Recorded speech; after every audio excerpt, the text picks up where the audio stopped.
China పాకిస్తాన్కి support చేయడానికి సిద్ధమవుతున్న సమయంలో అమెరికా భారత్కి సపోర్ట్ చేయడానికి సిద్ధమవుతోంది. అమెరికాకు చెందిన 2 యుద్ధ నౌకలు యుఎస్ఎస్ విలియమ్స్ పి లారెన్స్, ఈ 2 నౌకలు ప్రస్తుతం తైవాన్కి సమీపంలో ఉన్నాయి.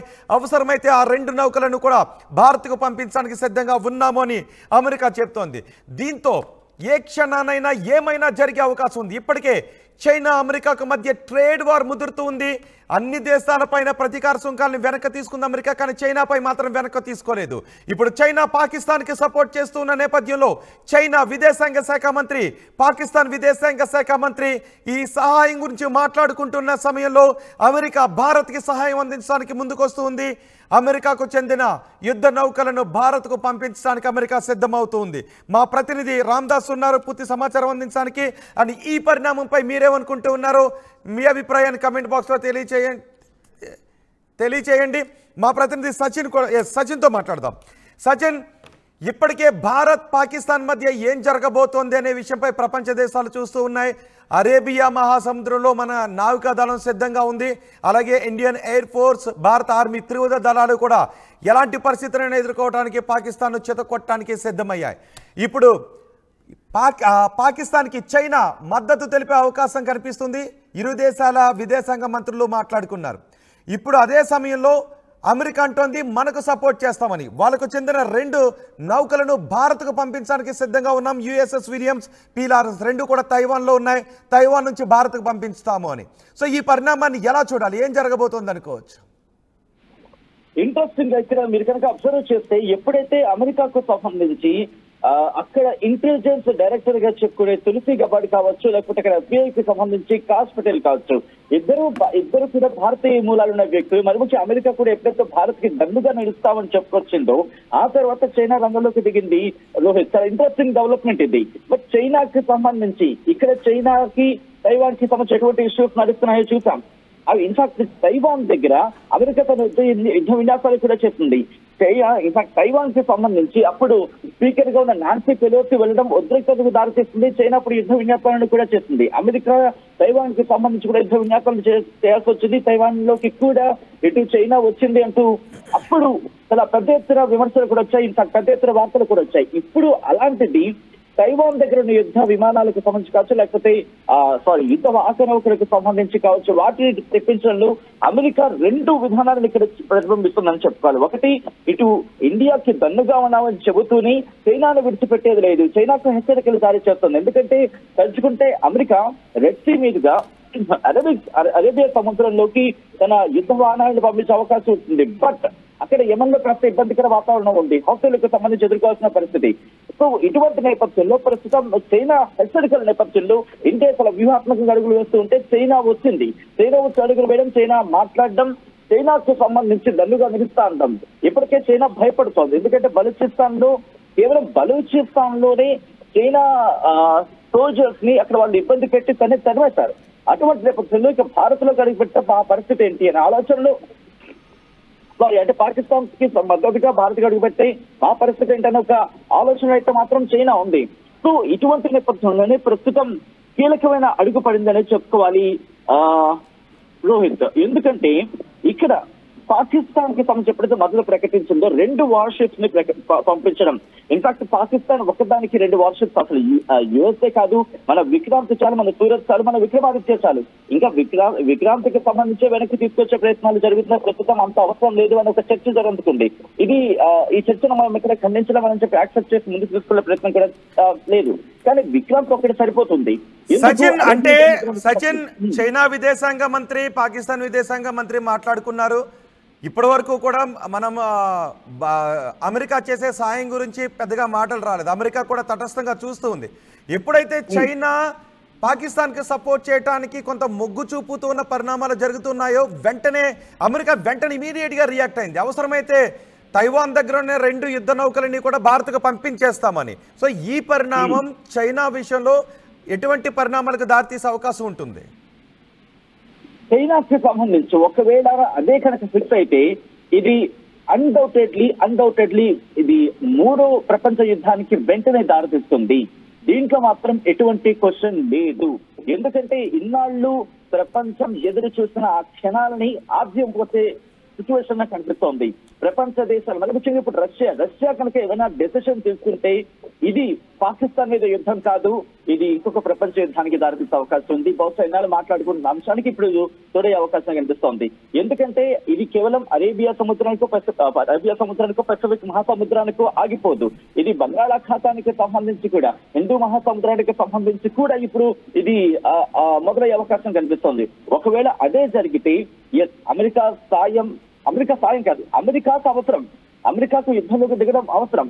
అప్పుడు బంగాళాఖాతానికి సంబంధించి ఆ 2 వార్షిప్స్ ఏవైతే అమెరికా పంపిస్తుందో ఆ 2 అక్కడ చూసుకుంటాయి. ఎప్పుడైతే అక్కడ బ్లాకేజ్ అవుతుందో చైనాకు వెళ్లే మరి ముఖ్యంగా చైనాకు సంబంధించి సరఫరా అయ్యే ఆయిల్ కావచ్చు, లేకపోతే వాణిజ్యాలు కావచ్చు బంద్ అవుతాయి. ఎప్పుడైతే బంద్ అవుతుందో చైనా గడ్డు పరిస్థితులు ఎదుర్కోవాల్సి వస్తుంది. అప్పుడు చైనాకి ఎవరు సపోర్ట్ వస్తారు? చైనాకి, ఎందుకంటే అఫ్కోర్స్ చైనా అడ్వాన్స్ టెక్నాలజీ ఉండొచ్చు, చైనాకి సంబంధించి చాలా పురోగతి సాధించి ఉండొచ్చు, చైనాకి సంబంధించి చాలా అడ్వాన్స్ టాక్టికాలిటీ ఉండొచ్చు, టెక్నాలజీస్ ఉండొచ్చు. కానీ అట్ ద సేమ్ టైం అమెరికాను చాలా తక్కువ చేసి చూసే పరిస్థితి లేదు. వార్ విషయం వచ్చినప్పుడు అమెరికా తన వ్యూహాత్మకంగా వెళుతుంది. ఇక్కడ అమెరికానే చైనా సంగతి చూసుకుంటుంది. అమెరికానే చైనా సంగతి చూసుకోవాల్సిన అవసరం అమెరికాకి ఉంది, భారత్ కన్నా ఎక్కువగా. సో ఒకవేళ పాకిస్తాన్ తో చైనా నేరుగా మద్దతుగా దిగి భారత్ మీద పోరాడదాం అనుకుంటే అది చైనాకే దెబ్బ కొట్టే అవకాశం ఉంటుంది. దాంతో పాటు రష్యా భారత్ కి అండగా ఉండే సందర్భం ఉంది కాబట్టి అన్డౌటెడ్లీ ఇక్కడ భారత్ ను రష్యా కాపాడుతుంది. ఈ నేపథ్యంలో చైనా భారత్ మీద వచ్చే అవకాశం లేదు. ఒకవేళ అదే సిచ్యువేషన్ వస్తే రష్యా ఒక అడుగు ముందుండి భారత్ ని కాపాడుతుంది. ఇక్కడ ఇంకొక విషయం నేను మాట్లాడాలనుకుంటున్నాను రోహిత్. ఇదే సందర్భంలో ఇజ్రాయెల్ కి సంబంధించి కూడా ఇజ్రాయెల్ ఎప్పటికీ తన కొన్ని టెక్నాలజీస్ షేర్ చేసుకుందనే చర్చ జరుగుతుంటుంది. నేను వాటి గురించి ఎక్కువ మాట్లాడాలనుకోవట్లేదు. ఇప్పటికీ మొసాద్కి సంబంధించి డిస్కషన్ జరిగిందనే పేరు వినిపిస్తోంది. కాబట్టి కంప్లీట్ గా రష్యా అలాగే ఇజ్రాయెల్ ఈ 2 భారత్ కి ఒక రక్షణ కవచంగా నిలుస్తాయి. ఒకవేళ చైనా రంగంలోకి దిగితే అమెరికా యుద్ధ నౌకలు ముందుకు వెళ్తాయి. అమెరికా యుద్ధ నౌకలు ముందుకెళ్లి బంగాళాఖాతంలో వేసి కూర్చుంటాయి. దాంతో పాటు మన దగ్గర ఉన్న డెస్ట్రాయర్స్ కి సంబంధించి 13 డెస్ట్రాయర్స్ ఉన్నాయి. ఆ 13 డెస్ట్రాయర్స్ కూడా అక్కడ నిల్చోబెడితే ఇజ్రాయెల్ కి సంబంధించి ఇజ్రాయెల్ కూడా చాలా ఈజీగా వచ్చేస్తుంది. కానీ అక్కడ మధ్యధరా సముద్రానికి సంబంధించి మాట్లాడుకున్న సందర్భంలో కావచ్చు, లేకపోతే ఎర్ర సముద్రానికి సంబంధించి మాట్లాడుకున్న సందర్భంలో కావచ్చు, వాళ్ళని అక్కడ కంట్రోల్ చేయగలిగితే, అక్కడ కనుక హౌతీని నేసేయగలిగితే ఇది ఇంకా మరి ఈజీ అయిపోతుంది. ఇజ్రాయెల్ కి సంబంధించి ఇంకా పూర్తి స్థాయి మద్దతు వస్తుంది. పశ్చిమ దేశాలు కూడా మద్దతుగా నిలుస్తాయి. దాంతోపాటు సచిన్, నిజానికి ఇప్పుడు ఇదంతా కూడా చైనా పాకిస్తాన్ కి సపోర్ట్ చేసే అవకాశం ఉంది. ఇద్దరు విదేశాంగ మంత్రులు మాట్లాడుకున్నారు. ఇప్పటికే చైనా నుంచి ఆయుధాలను పాకిస్తాన్ కి సప్లై చేస్తూ ఉన్నారు. పాకిస్తాన్ కి ఆయుధాలను చైనా అమ్ముతూ ఉంది.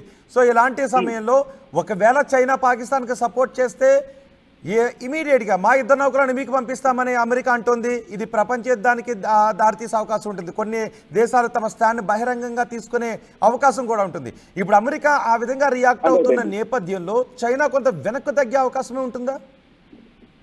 చైనా ఖచ్చితంగా వెనక్కి తగ్గుతుంది. చైనా ఏంటంటే ఫస్ట్ ఎప్పుడు కవ్వింపు చర్యలకు దిగుతుంది, అంటే ముందు పరీక్షిస్తుంది. వాళ్ళ మూవ్మెంట్ ఎలా ఉంటుందో చూస్తుంది. ఎందుకంటే తైవాన్ లో చూసాం, తైవాన్ తో పాటు అక్కడ మరికొన్ని ప్రాంతాలకు సంబంధించి కట్టికి ఇప్పుడు నాకు గుర్తు రావట్లేదు. అక్కడ ఎప్పుడు ఇలాంటి కవ్వింపు చర్యలకు దిగుతూ ఉంటుంది. ఎందుకు మన దగ్గర చూసాం గల్వాన్ లోయ దగ్గర ఎటువంటి పరిస్థితులు ఉండిందో షీ జిన్పింగ్ కి సంబంధించి మాట్లాడుకున్న సందర్భంలో అక్కడ నియంతృత్వ పాలన అనే మాట వినిపిస్తోంది. ప్రజాస్వామ్య పాలనలో ఇటు ప్రజలందరూ ఒక చేతి మీదకి వచ్చే అవకాశం ఉంటుంది. నియంత్ర పాలనలో ఎప్పుడు నియంత్రణకు సంబంధించి ఎప్పుడైతే ఇటువంటి నిర్ణయాలు తీసుకుంటారో ప్రజల నుంచి ఒక్కసారిగా నిరసన వ్యక్తమైతే కనుక నియంత్రణ పాలన పడిపోతుంది. ఇది గత కొన్ని చరిత్ర నుంచి మనం చూడొచ్చు. నాజీలకు సంబంధించి కావచ్చు, అప్పటి నుంచి ఆ చరిత్రను చూసుకుంటూ ఉంటే అటువంటి పరిస్థితులు ఉన్నాయి. కాబట్టి చైనా ఇప్పుడు అంత వేగంగా దుందుడుకు చర్యకు వెళ్ళదు. ఒకవేళ అటువంటి పరిస్థితులు వస్తే కనుక ఒకవేళ చైనా బహిరంగంగా స్టాండ్ తీసుకుంటే, అమెరికా బహిరంగంగా ఇండియా స్టాండ్ తీసేసుకుంటే బలాబలాలు ఏ విధంగా మారిపోయే అవకాశం ఉంటుంది? యాజ్ ఆఫ్ నౌ అయితే మాత్రం చైనా నేను వెళ్తున్నాను అనుకోవట్లేదు. బలాబలాల వరకు మనం ఆలోచించాల్సిన అవసరం లేదనుకుంటున్నాను. అయితే ఎందుకు నేను ఈ మాట అంటున్నానంటే కనుక పాకిస్తాన్ కి సపోర్ట్ ఇవ్వాల్సిన అవసరం లేదు. ఒకవేళ సపోర్ట్ ఇవ్వాలి అనుకుంటే కనుక నిర్ణయించుండేది. తటస్థ వేదికకు సంబంధించి ఇన్వెస్టిగేషన్ కి సహకరిస్తూ ఉంటుంది. అంటే ఇక్కడ భారత్ అవసరాన్ని కూడా అయినా కోరుకుంటోంది ఇండైరెక్ట్ గా. అలాంటి పాకిస్తాన్ విడిచిపెట్టుకోలేదు. ఎందుకు విడిచిపెట్టుకోలేదు? పాకిస్తాన్ కి సంబంధించి బలిచిస్తాన్ మీదుగా పీపీ క్యారిడార్ వేస్తోంది. ఎందుకని ఇటు భారత్ వరకు దానికి అరేబియా సముద్రం వరకు కూడా వారికి వాణిజ్యం జరగాలి. ఎందుకు వాణిజ్యం కోసం ప్రయత్నిస్తోంది? వాళ్ళకి ఇప్పుడు వాణిజ్యం జరగాలంటే వాళ్ళకి సీపోర్ట్ లేదు. అంటే పశ్చిమ దేశాలతో జరగాలంటే కనుక బంగాళాఖాతం మీదుగా హిందూ మహాసముద్రం నుంచి అరేబియా సముద్రంలోకి రావడం, లేక పెసిఫిక్ మహాసముద్రానికి వచ్చి అలా వాణిజ్యం చేయాలి. అంటే ముఖ్యది అంటే కనుక కుడి చేతి నుంచి తిప్పి ఎడం చేతి నుంచి వచ్చి అప్పుడు మళ్ళీ చూపించినట్టు ఉంటుంది. సో పక్కన సో దాన్ని మిటిగేట్ చేయడానికి పాకిస్తాన్ ని ప్రెసెంట్ చాలా అవసరం. ఇక్కడ మళ్ళీ నేను నోట్ చేస్తాను కీ పాయింట్ గా, అవసరం మాత్రమే కానీ ఎమర్జెన్సీ కాదు, అత్యవసరం అయితే కాదు. ఎందుకంటే తన గురించి తను ఆలోచించుకునే పరిస్థితుల్లో పాకిస్తాన్ చిన్న పీస్ మాత్రమే. ఒకవేళ పాకిస్తాన్ అనేది కనుక ఎగిరిపోతే ఇటు ఇండియాతో కాస్త మైత్రి సంబంధం పెంచుకుంటుంది, పోయింది. అంత లాంగ్ స్టాండింగ్, అంత లాంగ్ డిస్టెన్స్ కవర్ చేసుకునే బదులు ఇండియాతో మైత్రి సంబంధంకి వెళ్ళిపోతే కనుక చిన్న క్యారిడార్ ఇచ్చేస్తుంది ఇండియా. సో సంబంధం మెరుగైపోతుంది. సో చైనా రెండు వైపులా కూడా ఆలోచిస్తుంది. ఎందుకంటే ఇండియాతో అంత పీగలు కోసుకునేంతగా ప్రజెంట్ అంత సిచ్యువేషన్ లేదు, అంత శత్రుత్వం లేదు. ఎస్, ఇక దౌత్యపరంగా మాట్లాడుకున్న సందర్భంలో కూడా ఉన్నాయి. బట్ ఇటు పాకిస్తాన్ తో పోల్చుకున్నంత టెర్రరిజం యాక్టివిటీ అయితే మాత్రం చైనాతో మనకి లేదు. బట్ అఫ్ కోర్స్ అక్కడ వాళ్ళ కంపెనీ చర్యలు ఉన్నాయి. బట్ డిఫెన్స్ పరంగా చూసుకున్నప్పుడు మనకి ప్రెసెంట్ అంత లేకపోవచ్చు. కానీ మీరు చూస్తే ఈరోజు లేటెస్ట్ డెవలప్మెంట్ లో రఫేల్ యుద్ధ విమానాలని ఇంకొక 26 సబ్జెక్ట్ టు కరెక్షన్ 26 రఫేల్ యుద్ధ విమానాలని భారత్ కొనుగోలు చేసేందుకు $60,000 వెచ్చించబోతోంది. అంటే మూవ్మెంట్ బట్టి అర్థమవుతోంది భారత్ ముందుకు వెళ్లే ప్రయత్నం చేస్తోంది. సో ఇచ్చిన సినారియోలో పాకిస్తాన్ ఈ రోజు పహల్గామ్ లో చేసిన దాడి ఇంకొకసారి ప్రపంచం ఎవరి వైపు ఉందని చూపించే ప్రయత్నం చేస్తోంది. కానీ ఇక్కడ చిన్న ఇబ్బంది ఉన్న వాతావరణం ఏంటంటే కనుక అఫ్కోర్స్ మనకి సౌదీ అరేబియా సపోర్ట్ ఉంది. ఒకవేళ ప్రపంచ దేశాలకు సంబంధించి మద్దతు, లేకపోతే ప్రపంచ దేశాలకు సంబంధించి మూడో ప్రపంచ యుద్ధము అటువంటి వాతావరణం వస్తే ఇరాన్ ఏం చేస్తుంది, ఇరాన్ సంగతి చూడాల్సిన అవసరం ఉంటుంది. అక్కడ ఇరాన్ సంగతి చూసుకోగలిగితే కనుక, ఇరాన్ సంగతి ఇజ్రాయెల్ చూసుకున్నా, లేకపోతే అలా కొన్ని ఈ సెగ్రిగేషన్ చేయగలిగితే కనుక అప్పుడు మనకైతే మాత్రం కంప్లీట్ గా అయితే మాత్రం కాస్త ప్రొటెక్టివ్ వే కనిపిస్తుంది, ప్రొటెక్షన్ లాగే కనిపిస్తుంది. మన ఫోకస్ అంతా కంప్లీట్ గా పాకిస్తాన్ మీద పెట్టే అవకాశం ఉంటుంది తప్ప చైనా మీద పెట్టవలసిన అవసరం లేదు. ఎందుకు పెట్టవలసిన అవసరం లేదు అంటే కనుక చైనా పాకిస్తాన్ కి మద్దతుగా సెకండ్ అంటే బ్యాక్ హ్యాండ్ సపోర్ట్ లో వచ్చే అవకాశం మాత్రం ఉంది. నేరుగా రంగంలోకి దిగితే చైనాకే తెలుసు. ఎందుకంటే ఎదిగే క్రమంలో దెబ్బ పడితే అది అమెరికాకు మేలు అవుతుంది తప్ప వీళ్ళకి ఇబ్బంది కాదని చెప్పి. ఎందుకంటే అమెరికా మోన్ ఉంది, అమెరికా మీద యుద్ధానికి వెళ్లే అవసరము అటువంటి సినారియో చైనాకి. ఇప్పుడు ఎదిగే క్రమంలో చైనా ఇటువంటి పనులు ప్లాన్లు చేసుకోదు. బట్ భయం అలాగే వాళ్ళకున్న అవసరం ఏంటంటే ప్రెసెంట్ వాళ్ళ వాణిజ్యానికి సంబంధించి ఆలోచిస్తున్నారు. ఆ కోణంలోనే పాకిస్తాన్ కి దండగా వెళుతున్నారేమో అనిపిస్తుంది తప్ప లేదు నేరుగా భారత్ యుద్ధం దిగాలని ఆలోచన కనుక ఉండుంటే ఇప్పటికెలా చైనా వైఖరి వేరేలా ఉండేది. గాల్వాన్ లోయకు సంబంధించి కావచ్చు, లేకపోతే అటువైపు ఏదైతే చైనా సరిహద్దు మనకుందో ఇక్కడ ఇప్పటికే కవింపు చర్యలకు దిగేది, పరిస్థితులు వేరేలా ఉండేవి. రోహిత్. రైట్ సచిన్, ఇండియా పాకిస్తాన్ మధ్య యుద్ధ వాతావరణం నెలకొన్న సమయంలో పాకిస్తాన్ ప్రపంచ దేశాల దగ్గరకు వెళుతూ ఉంది, మాకు సాయం చేయండి అంటూ. సో ఏ దేశాలు కూడా పాకిస్తాన్కు సహాయం చేసే అవకాశం లేదు. కానీ చైనా కొంచెం పాకిస్తాన్కి సపోర్ట్ చేయడానికి ఆలోచిస్తోంది. ఇప్పటికే పాకిస్తాన్కి చైనా ఆయుధాలను కూడా సప్లై చేస్తుంది. గతంలో పాకిస్తాన్కి అమెరికా ఆయుధాలను సప్లై చేసేది, అమెరికా సపోర్ట్ చేసేది. పాకిస్తాన్ రక్షణ శాఖ మంత్రి కూడా అదే చెప్పాడు. పాకిస్తాన్లో ఉగ్రవాదం పెరిగిపోవడానికి, ఉగ్రవాదాన్ని పెంచి పోషించడానికి అప్పట్లో అమెరికా, పశ్చిమ దేశాలు కారణమని. ఇప్పుడు మరోసారి ఇండియా పాకిస్తాన్ మధ్య యుద్ధ వాతావరణం నెలకొన్న నేపథ్యంలో కొద్దిసేపటి క్రితమే ఇంతకుముందు పాకిస్తాన్ విదేశాంగ శాఖ మంత్రి, చైనా విదేశాంగ శాఖ మంత్రి ఇద్దరు కూడా మాట్లాడుకున్నారు. ఒకవేళ అవసరమైన సందర్భంలో చైనాకు సపోర్ట్ చేయడానికి, పాకిస్తాన్కు సపోర్ట్ చేయడానికి చైనా అంగీకరిస్తున్న నేపథ్యంలో వెంటనే అమెరికా కూడా రియాక్ట్ అవుతోంది. అవసరమైతే తమ యుద్ధ నౌకలను, ప్రస్తుతం అమెరికా యుద్ధ నౌకలు 2 తైవాన్ దగ్గర ఉన్నాయి, తైవాన్ సముద్ర తీరంలో ఉన్నాయి. ఆ 2 యుద్ధ నౌకలను భారత్కు పంపించడానికి సిద్ధంగా ఉన్నామని అమెరికా రియాక్ట్ అవుతుంది. ఇది చైనాకు మింగుడు పడని అంశం. ఇప్పటికే ట్రేడ్ వార్తో 2 దేశాలు చైనా, అమెరికా కొట్టుకుంటూ ఉన్నాయి. ఇప్పుడు చైనా పాకిస్తాన్కి సపోర్ట్ చేసి అమెరికా ఇండియాకు సపోర్ట్ చేస్తే పరిణామాలన్నీ కూడా మారిపోయే అవకాశం ఉంటుంది. ఇది ఏ యుద్ధానికి దారితీసే అవకాశం ఉంటుంది అనే చర్చ కూడా జరుగుతుంది. నిజానికి భారత్ పాకిస్తాన్తో యుద్ధం వస్తే చైనా నామరూపాలు లేకుండా మారిపోయే అవకాశం ఉంటుంది. ఇటు సింధు ప్రావిన్స్ ఒక సెపరేట్ దేశంగా ఏర్పడే అవకాశం ఉంటుంది, అటు బలూచిస్తాన్ ఒక సెపరేట్ దేశంగా ఏర్పడే అవకాశం ఉంటుంది, అటు పిఓకే ఇండియాలో కలిసిపోయే అవకాశం ఉంటుంది, అటువైపు నుంచి ఆఫ్ఘనిస్తాన్ నుంచి పాకిస్తాన్కి ముప్పు ఉంటుంది. ఇన్ని ముప్పుల మధ్య ఉన్న పాకిస్తాన్కి చైనా ఒకవేళ సపోర్ట్ చేస్తే అమెరికా మనకు తన యుద్ధ నౌకలను పంపిస్తాను అని చెప్తుంది. మీకు ఈ సందర్భంలో ఒక విషయాన్ని గుర్తు చేసుకోండి. 1971లో పాకిస్తాన్కి మనకి యుద్ధం జరుగుతున్న సమయంలో అమెరికా తన యుద్ధ నౌకను యుఎస్ఎస్ ఎంటర్ప్రైజ్ అనే యుద్ధ నౌకను భారత్కు వ్యతిరేకంగా పంపించింది. పాకిస్తాన్కి సపోర్ట్గా 1971లో పంపించింది. అప్పుడు అమెరికా పంపించిన యుద్ధ నౌకకు వ్యతిరేకంగా రష్యా మనకు సపోర్ట్గా యుద్ధ నౌకలను పంపించింది. దీంతో రష్యా మనకు సపోర్ట్గా పంపించిన యుద్ధ నౌకలను చూసి అప్పట్లో అమెరికా యుద్ధ నౌకలు తోక ముడిచి వెనక్కి వెళ్ళిపోయాయి. ఆ యుద్ధంలో పాకిస్తాన్ని చితకొట్టి మనం పంపించేశాం. ఇప్పుడు చైనా అంటోంది పాకిస్తాన్కి కొంత సపోర్ట్ చేయడానికి మొగ్గు చూపుతుంది. అప్పట్లో మనకి వ్యతిరేకంగా నౌకలను పంపించిన అమెరికా ఇప్పుడు మనకి సపోర్ట్గా యుద్ధ నౌకలను పంపిస్తానంటుంది. ఇప్పటికే మనం అన్ని రంగాల్లోనూ త్రివిధ దళాల్లోనూ మనం చాలా స్ట్రాంగ్గా ఉన్నాం. అమెరికా పంపించినా పంపించకపోయినా చైనా పాకిస్తాన్కి సపోర్ట్ చేయకపోతే మనం పాకిస్తాన్ చితకొడి పంపించేస్తాం. కానీ చైనా పాకిస్తాన్కి సపోర్ట్ చేస్తే మాత్రం మనం కొంత ఇబ్బందుల్లో పడే అవకాశం ఉంటుంది. చైనా బలం పెరిగే అవకాశం ఉంటుంది. కాబట్టి అలాంటి సందర్భంలో మనకి సపోర్ట్ చేయడానికి చాలా దేశాలు వచ్చే అవకాశం ఉంటుంది. ఇప్పటికే ఇజ్రాయెల్ అంటుంది వాళ్ళ దగ్గర ఉన్న సాంకేతిక పరిజ్ఞానాన్ని మనతో పంచుకుంటానని. ఇజ్రాయెల్కి ఐరన్ డోమ్స్ వేస్తూ ఉంటుంది. వందలాది మిసైల్స్ ఇజ్రాయెల్ వైపు వచ్చిన ఒక్క మిసైల్ కూడా తమ భూభాగంపై పడకుండా అన్నిటినీ కూడా గాల్లోనే పేల్చేసిన టెక్నాలజీ ఇజ్రాయెల్ దగ్గర ఉంది.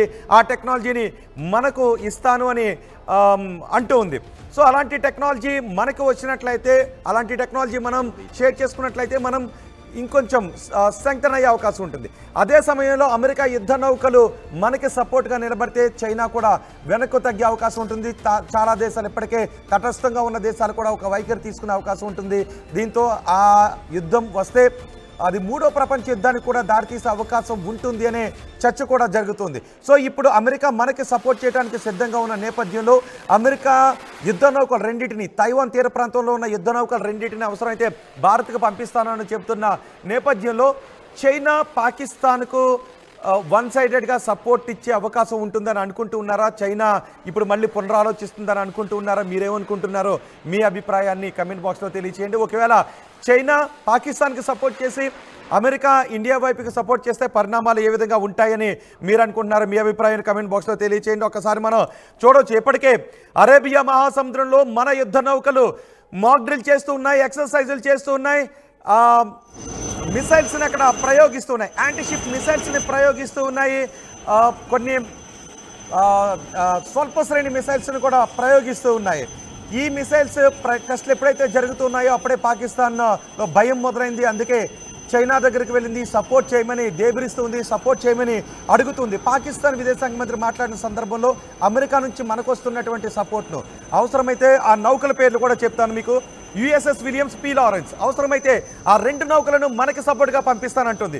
యుఎస్ఎస్ విలియమ్స్, పి లారెన్స్ ఈ రెండు యుద్ధ నౌకలు ప్రస్తుతం తైవాన్ తీర ప్రాంతంలో ఉన్నాయి. ఆ రెండు యుద్ధ నౌకలు ఎప్పుడైతే ప్రపంచ జల మార్గాల్లో పయనిస్తూ తైవాన్ దగ్గరికి వచ్చాయో చైనా ఒక్కసారిగా ఉలిక్కిపడింది. చైనా అమెరికా కూడా వార్న్ చేసింది, ఒకవేళ మీ యుద్ధ నౌకలను తీసుకుని వెళ్ళిపోండి అంటూ చైనా కూడా ఉలిక్కిపడినటువంటి సందర్భం కనిపించింది. ఎందుకంటే ఇటు తైవాన్కి చైనాకి కూడా పడడం లేదు. ఆ అమెరికా యుద్ధ నౌకలు తైవాన్ దగ్గర వచ్చేటప్పటికే చైనా ఆ యుద్ధ నౌకల కదలికలను గమనిస్తూ ఉంది.